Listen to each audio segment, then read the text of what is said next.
Hello, xin chào tất cả mọi người đến kênh mình. Thì video này mình sẽ đi biến chiếc loa thường là thành loa Bluetooth. Thì chiếc loa này là của thằng bạn cho mình cách đây khá lâu rồi, và cái loa nó bị hỏng cái mạch khuếch đại âm thanh này đó, và giờ mình sẽ loại bỏ cái mạch này ra và mình sẽ biến chiếc loa này thành loa Bluetooth. Thì ở đây mình sẽ sử dụng mạch loa Bluetooth có công suất là 3W.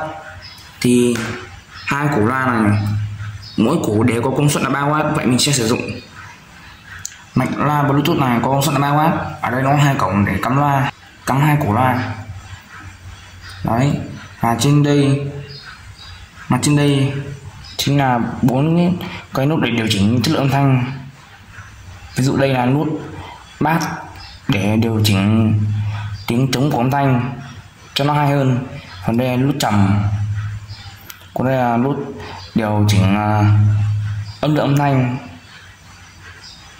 Còn cái nút này là nút gì mình không biết được đó, mình chỉ cần biết những 3 cái nút này thôi. Còn đây là nút nguồn này, còn đây chính là cổng jack 3.5 đó, đây là cổng sạc USB. Và mình bắt đầu làm luôn nhé. Đầu tiên mình sẽ loại bỏ cái mạch khuếch đại âm thanh này.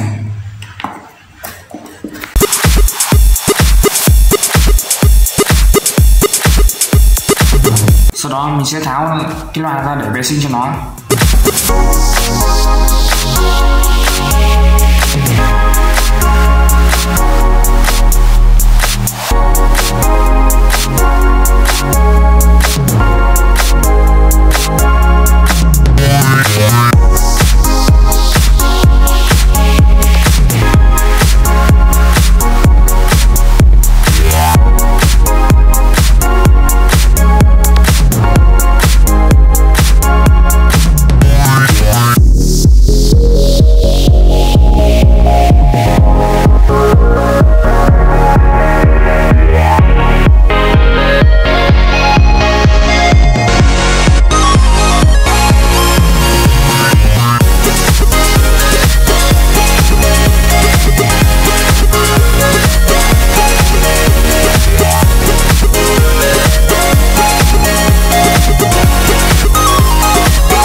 The Bluetooth device is ready to pair.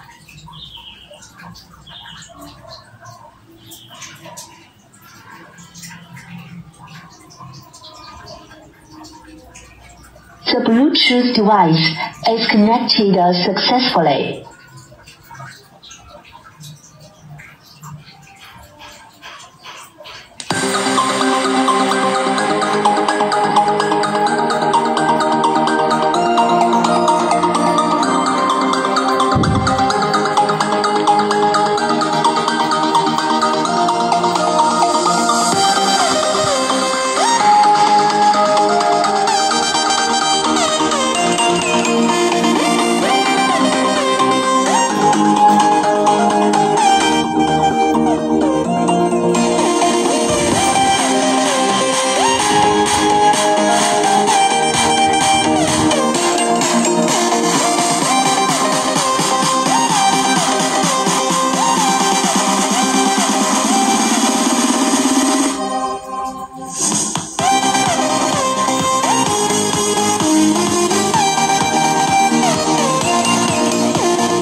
Đấy, vậy là mình đã biến chiếc loa thường là thành loa Bluetooth rồi. Nếu mọi người thấy video này hay thì hãy cho mình một like và một đăng ký để ủng hộ mình nhé.